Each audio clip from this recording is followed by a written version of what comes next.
Hi, I am Tiffany, owner of Joseph Realty Group, and welcome to another series of when, where, and how to invest in real estate. Today, our topic is focused on how to get started in short-term rentals. And I have a guest today who is very special. She is a multifaceted woman. She is a businesswoman. She's a realtor herself. She is a host of a podcast called Wake Up and Be Awesome. And it is awesome and it's very inspiring. And she is also an Air BnB Superhost. And that's where she's joining us today to talk about her experience in becoming a superhost through Airbnb with short-term rentals. And right now she actually has 3 active properties on Airbnb. So welcome, Dolly. How are you doing tonight? Doing great, Tiffany. Thank you so much. Thank you so much for joining. So I know I kind of spilled a little bit about yourself, but if you can, tell us a little bit about yourself. Sure, yeah. So my name is Dolly Duran. I work in human resources. That's my day job in a specialized role called employee relations specialist. And in a nutshell, I basically investigate wrongdoings of employees and managers, all that fun stuff. And when I'm not in human resources, I also like real estate. So I invest in real estate. I'm an investor. I also have a podcast, as Tiffany mentioned, called Wake Up and Be Awesome. And that started a little bit of a passion project that I started a couple of years back, just to talk about things that help people to be the best version of themselves. I've taken a little bit of a pause at the moment, as Tiffany and I were just talking right before the show started, because I just have so much going on, including focusing a lot on my Airbnb business at the moment, which I'm looking to grow. Awesome. So let's jump right into it. What made you get started in Airbnb or becoming a host of short-term rentals? Well, before we purchased our home, my hubby and I, we were renting and we watched a lot of HGTV. That was always one of my favorite shows to watch. And there was one particular show that they talked about residential income. And that just intrigued me that people were buying their homes, sometimes a duplex, right? So you live on one side, you rent the other side. But then on this particular show, it was like, how do you turn a property into income producing? And that at that time was very interesting and intrigued me because I had been working full time. I had just had a baby, Zoe, whom you of course know, and I wanted to be a stay-at-home mom. I said, I do not want to work through, my baby's very young years. I want to be home with my baby. So I thought, I have a baby on the way. That might be something interesting, So we kind of tabled it, baby was born, whatever. When we were searching for a property, I was specifically looking for like an in-law quarter. And those were few and far between, or just something that I didn't, really care too much about, because a lot of those properties seemed like they needed a lot of updating. And at the time, I just wasn't confident enough in those abilities. So I wanted something that you needed to do minimal work to, but I just wasn't finding it. So when we saw our home, it was originally built with a carport, and the previous owner had closed off the carport that they were just using as like a utility room. But for some reason, when I walked in, that show came into my mind, and I said, you know what? I can do this. I can feel an energy here. Like, I know that I can do this. So, long story short, we hired a contractor. We wanted to do it right, and that was probably the best decision. So I would highly recommend that you get a licensed contractor. Don't cut any corners, getting handyman to do things. Get a contractor. It's going to cost you a little more, but trust me, you'll reap the benefits in many, many ways. So we invested in the studio, and it cost us about $15,000. I got to tell you, at the time, I thought we are out of our minds. Like, what are we thinking? We're not on HGTV. Like, nobody's going to come in here and film about us. And now I'm going to get some stranger, to come live on my property. I just got a baby. Like, what am I thinking? Honestly, I went through that. I went through the entire panic of everything, right? So, in the beginning, we didn't have it on Airbnb. I had an ad on Craigslist. I was interviewing people. I mean, I was just like, it had to be the right person. Luckily, we would find, good people, students, in Hollywood, the hospitals nearby, students doing rotations, quiet, studious, perfect, great, okay? About 4 years ago, which was about a year into it, we traveled to California on my first trip to wine country.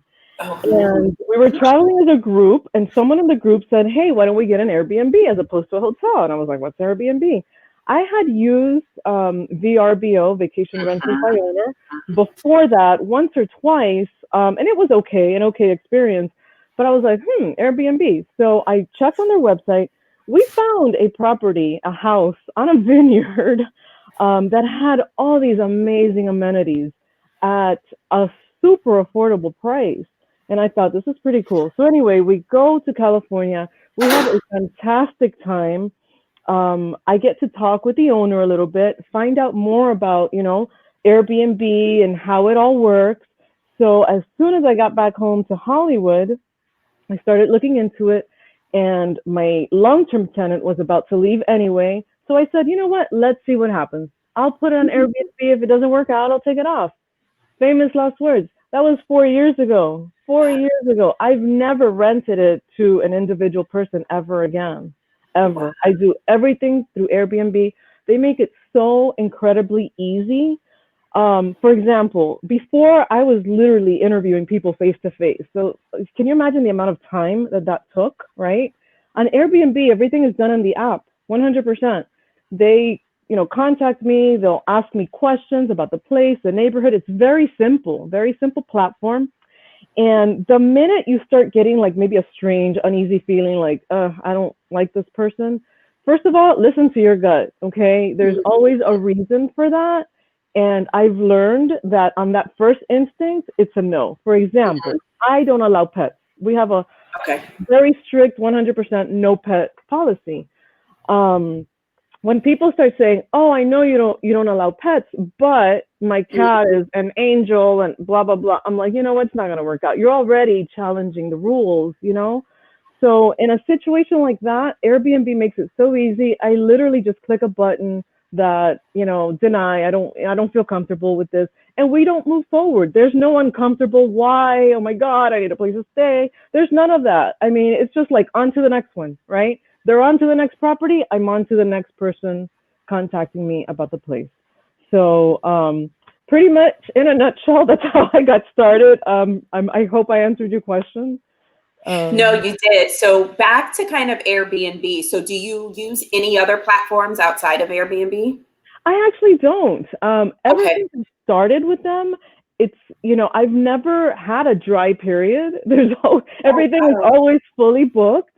And because they make everything so simple, and then I didn't want the added stress of having to manage multiple calendars, on multiple platforms. I have Airbnb. Yes. They make it extremely, extremely simple.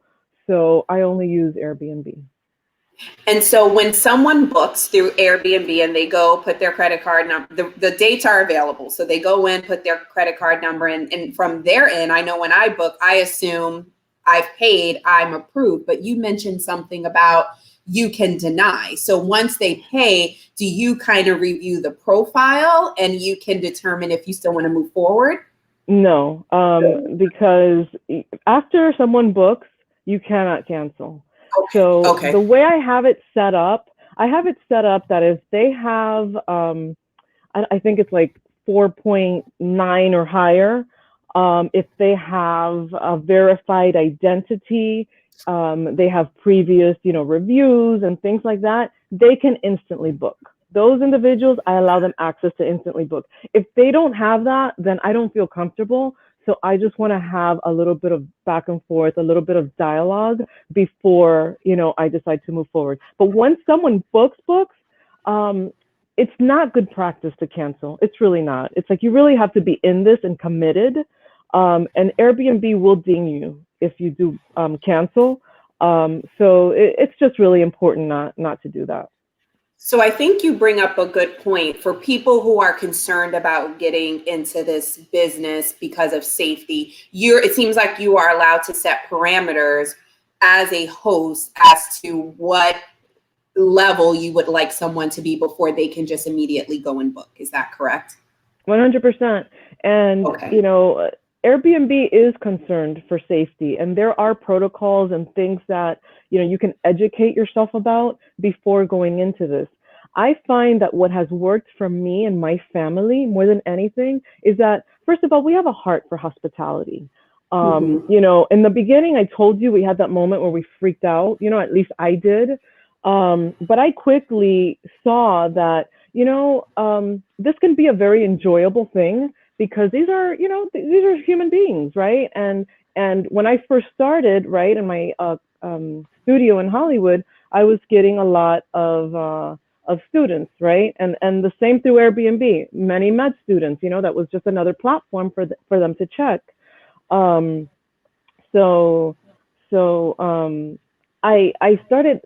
kind of started thinking, like, put yourself in their shoes, right? They're a student. I was a student once, you know. They're probably broke.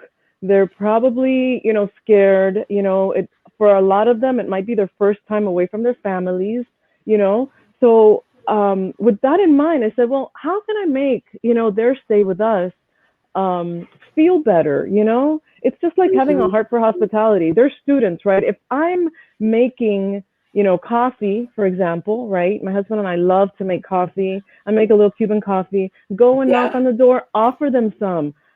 Let me tell you, these people quickly, they become friends. They become, some of them have become a part of our family while they're staying there, you know? In our place in Hollywood, we used to like to entertain a lot, and we would invite them over. They were a part of the family, you know? And so when you have that kind of interaction and engagement, these people are not going to cause you any trouble. You're treating them like family, and this is something they crave, okay? So it's kind of like looking at it that way, you know, rather than looking at it as a burden. Listen, this is extra income. That's not a burden, you know? That's not a burden. Treat it with the priority that it deserves. Yeah, so you bring up hospitality. So that leads me to my next question. How did you get to the status of Airbnb Superhost? Well, I am proud to say that every single one of my reviews has been 5 stars. I do not have anything below 5 stars. And so Airbnb has an algorithm, and if you meet certain criteria, they award you the Superhost status. And there's all kind of, you know, a hoopla that comes with it, you know, bragging rights, like you get to, on my Airbnb listings, like it shows the stamp of Superhost, and it kind of explains to people who are unfamiliar what that means, that I'm like a detailed host and I go the extra mile. My listings get priority, all of that stuff. But if I can just share a little thing that happened this year as a result of getting Superhost status over and over, I got a personal phone call from the CEO of Airbnb, Brian Chesky. Nice. Yes, I participated. I participated in a very small, when I say very small workshop, there were 3 of us, 3 other hosts. And he made the comment that, you know, there are 4 million hosts on Airbnb, 4 million hosts. He's like, I'm talking with the 3 of you. He's like, it's for a reason. And the entire point of that call was just for him, number one, to say thank you. Can you believe that? It's a great company. I'm such a fan of Airbnb just because of that relationship that we've kind of built. But that was the icing on the cake for me, to get a call from the CEO and founder, by the way, of Airbnb himself, you know, Brian Chesky, and to thank us. He also, you know, shared, like, he also wanted to know our own stories. You know, he asked me how I got into Airbnb. I told him the California story. I told him the med students, you know, like, so that was a huge thing. And it just kind of shows how committed they really are to staying connected with the true cause and the true purpose of the company. That is awesome. That is awesome. So we talked about hospitality and how, you know, the reviews have gotten you to being a super host. How do you manage? So I think I can assume that you're very hands-on. Like after the guests check out, you're probably the one going in, prepping it for the next person. But talk a little bit about how you manage the day-to-day operations of the studio, and then we'll talk about your other expanded portfolio. Yeah. So, you know, my husband and I both have full-time jobs, so it makes it challenging to be the ones kind of, you know, involved in the housekeeping. So we do actually, you know, pay someone to do that. But it wasn't always that way. When we started out, we were the ones in there turning it over. Now we have trusted people that they know our codes, and we just kind of tell them, you know, when to go. You get to that point, you know, and it feels great to finally be there. But with Airbnb, we also have, during COVID, we have an additional, I guess, process, cleaning protocol that they have established. And I don't trust, you know, to pay someone else to do that. We take that very seriously. So for that, you know, for the purposes of that, I kind of go in and do that final touch, you know, as you had mentioned, and kind of, you know, spray down with alcohol all of the high use, you know, area, the faucets, the doorknobs, things like that, to make it, you know, super disinfectant. And I put my nice touch of lavender in there, you know, so that when the guest comes, it just smells fresh, and lavender is very calming, you know. So we do our own little thing, but when it comes to the big work, I do pay someone to come and do the cleaning. Cool. So let's talk a little bit about how you started with the studio in Hollywood. That was the carport of your home. How did you grow into these two additional properties that you now have? So interestingly, there's so many things to this, but I'll tell you this much. My family and I, we love to travel, right? So one of the things that we started doing is renting out our main house. So we have the studio, we have the main house, and we started renting it out whenever we wanted to travel.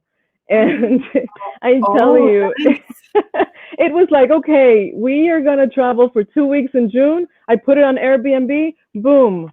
It was like magic. It's booked. Okay, let's buy our airplane tickets. It's just amazing. You know, like when you really want something, you make it happen, right? Yeah. So that was our second Airbnb, and that's the purpose for that, is when we want to travel, right? A lot of people always ask, how do you travel so much? Well, now you know, everybody. That is true, because you guys have traveled a lot, and not just little U.S. vacations.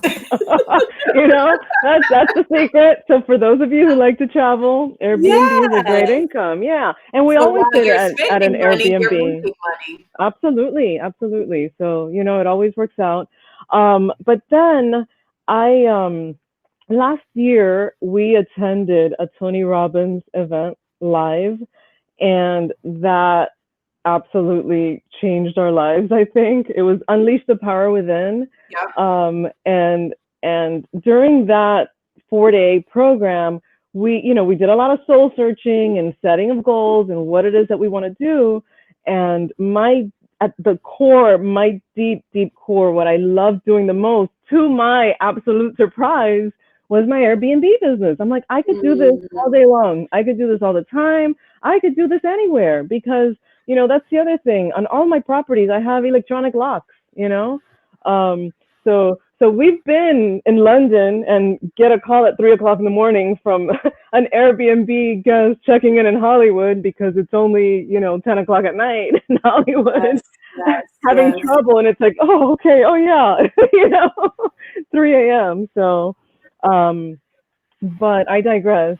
I'm sorry, what were we saying? We were talking about, you were telling from the Tony Robbins. Yeah. From the Tony Robbins, I wanted to do Airbnb. So my goal was to purchase another property, and I wanted to have 2 Airbnbs within the next year. I got very focused, my husband and I, we got very focused on what we wanted. Being a realtor, it helps. I just kind of set the parameters in the MLS and got the properties emailed to me. As soon as my house came on the market, we were probably the second ones to see it because, listen, let's be real, okay?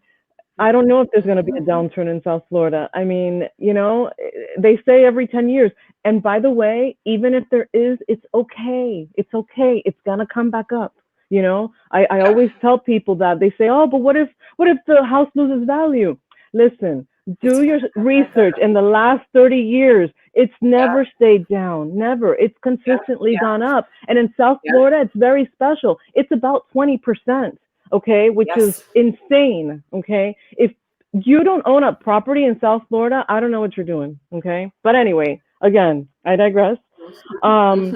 So we saw the property and we saw the opportunity, the potential. This time I wanted to increase. So my house in Hollywood does not have a pool. My house in Fort Lauderdale does.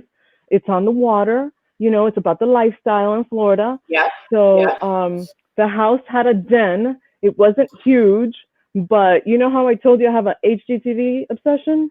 Yes, from before? yes. Well, my new obsession was tiny homes, okay? My friend Valerie turned me on to tiny homes, and I love that idea, okay? Yes, I do too, if I can just live on a tiny little piece of land, all right, with just like a tiny little trailer and then grow my own food and harvest and get my own water from whatever, I'll do it. That's the dream. But anyway, again, so that was one of, my interests was turning a small space into something really nice.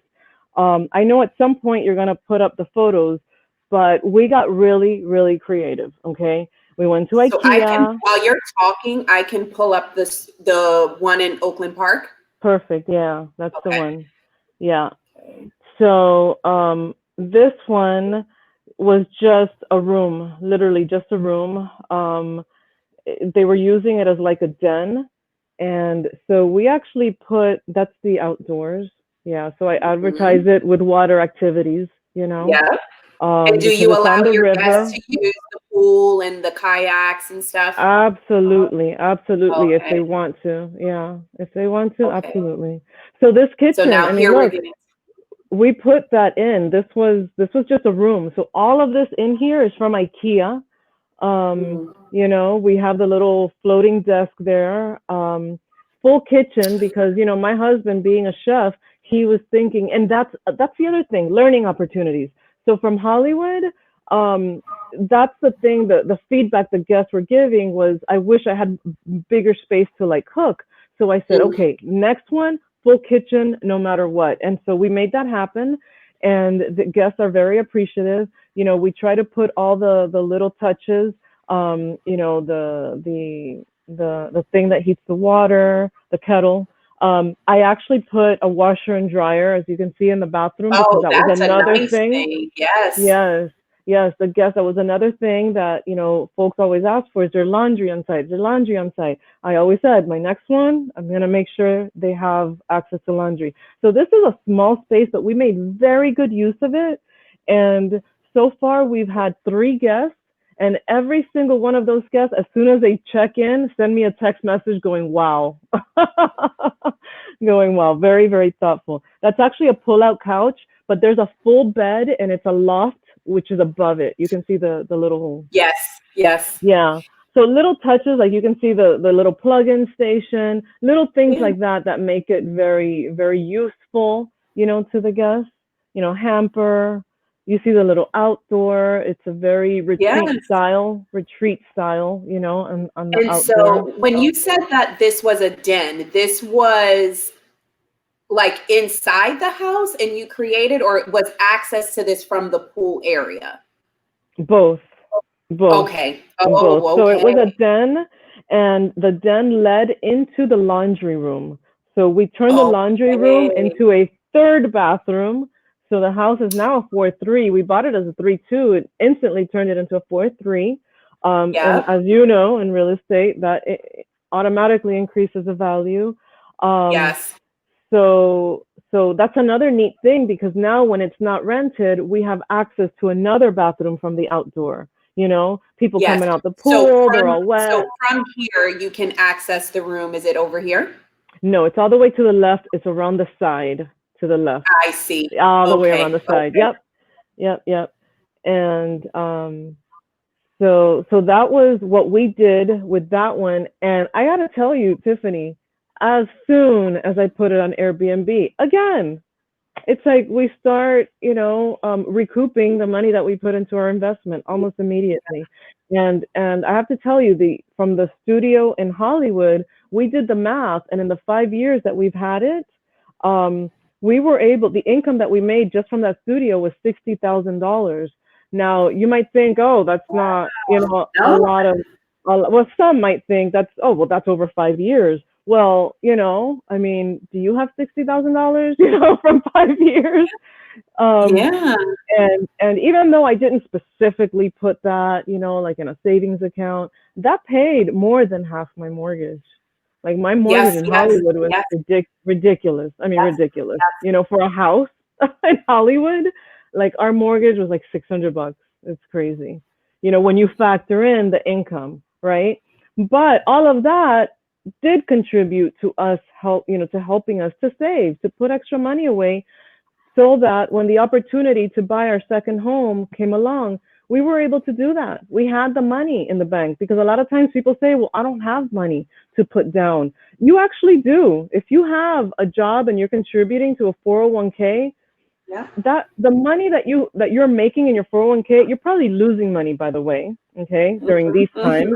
First of all. Yeah. Second of all, there's a reason that you're able to use those funds without penalty to purchase a home. Okay, it's because the government knows that you will make more money. A house appreciates faster in South Florida, okay, than it will in your 401k. I guarantee it. I know, because from experience, it happened to me. And by the way, don't feel bad. They don't teach you this in school. They don't teach you this. All right. They don't even teach. I have an MBA. Tiffany has an MBA. They don't teach us this. All right. Not even in college. They don't teach you this. So, you have to go out there and really, really learn, what are the ways to make passive income, because that is what's going to allow you to do bigger and better things. And I want to just point on, because you had the studio connected to your house in Hollywood, and then you purchased this house in Oakland Park. You created a studio in your Oakland Park home, and you did not sell your Hollywood home. So you've kept your Hollywood home, right? To now rent out the main part that you would rent out when you were just vacationing. Now that is completely, fully an Airbnb home plus the studio. No, the house in Hollywood is not full-time on Airbnb quite yet. We still need it, because like for the main house in Oakland Park, we're doing construction right now on the kitchen. We're redoing the kitchen. So, we will stay in the Hollywood house, a little bit. Once this house, the one in Oakland Park, is fully complete, then this will become our fourth Airbnb property. So then you will do the Oakland Park home also as an Airbnb. Is that what you're saying? Mm-hmm. Okay. And so can I ask, where are you going to live then? How is that going to work? Probably Hollywood. We'll be in Hollywood. So Hollywood would kind of still be Airbnb, and you'll use it for Airbnb, but it'll also be your home. Exactly. We'll use it for Airbnb when we travel. I see. Okay. But that is awesome. So Dolly, we are running out of time, and I think I heard your little one coming through. If you had to just give people some quick advice on how they could get started in doing this, right? What would be some of those things? So let's say someone is looking to purchase their first home, right? What recommendation would you give them to kind of consider thinking about a way that they can use their first home to also do short-term rentals? Well, one of the things that you don't you know, a lot of people don't realize about Airbnb is that it's not just for rental of the entire property. You can also do what they call home sharing. So what some hosts do is that they open up their home. That for me is not an option because I have a little one and I just don't feel comfortable, you know, inside the home. But some people have been very successful with that. And if you're single, you know, and you wouldn't mind having a roommate, my cousin did it for a little while and she loved it. She thought it was great. The tips that I would give in a situation like that, or even if you decide to rent like a studio apartment or an in-law quarter, is my biggest tip would be put an electronic lock. They're not that expensive. The least expensive ones run about $50. For the Bluetooth ones that have the capability that you can, you know, change codes and stuff from the phone is a little more, and they're very convenient. But the most important thing is you don't want to deal with keys and things like that. But definitely look into it. Look into Airbnb. It's for us, it's just been an absolute wonderful experience. And then when you do so, just, you know, learn to embrace it and learn to embrace that, you know, these are people who are traveling and how can you make their stay a little bit better? That's what's going to garner you, you know, 5-star reviews and eventual Superhost status, and you'll be very successful. Well, any other words that you wanted to share, Dolly, before I close us out? You know, I just have to say that it's really important to, no matter what, you got to own your own property in South Florida. You know, if you're paying rent, that's literally money that you're never going to recover. It just makes sense, you know, when you purchase, because, you know, that money, although you're, you know, probably going to get a mortgage and paying that to the bank, your property is still appreciating, you know, and that's called equity. And, you know, a lot of times people will say, but I can't afford my dream house.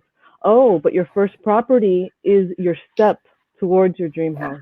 Okay. So it's all about taking that first step. Don't be scared. Yes, the market's going to go down at some point. Yes, I just bought a house and whatever, but it's going to level off, and it's always worth it. Okay. Yeah. Yeah.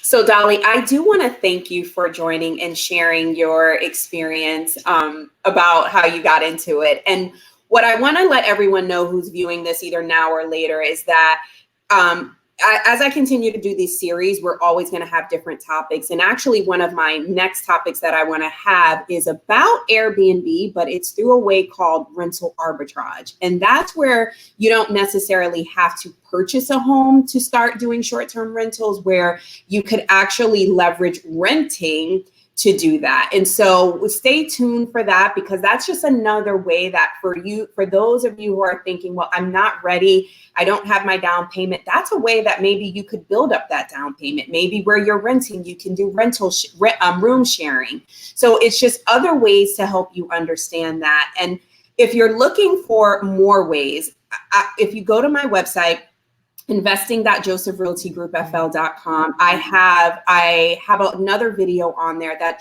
just talks about different ways that you can get into real estate investing with little to no money. It doesn't require a lot of money. And even for someone like Dolly, who says, hey, you know, our first investment required us to put $15,000 down. That's still actually pretty low compared to some other type of renovations that you can do in a home. So if you are looking for getting started in real estate investing, definitely visit my website. And I look forward to sharing information in the next series. Thank you.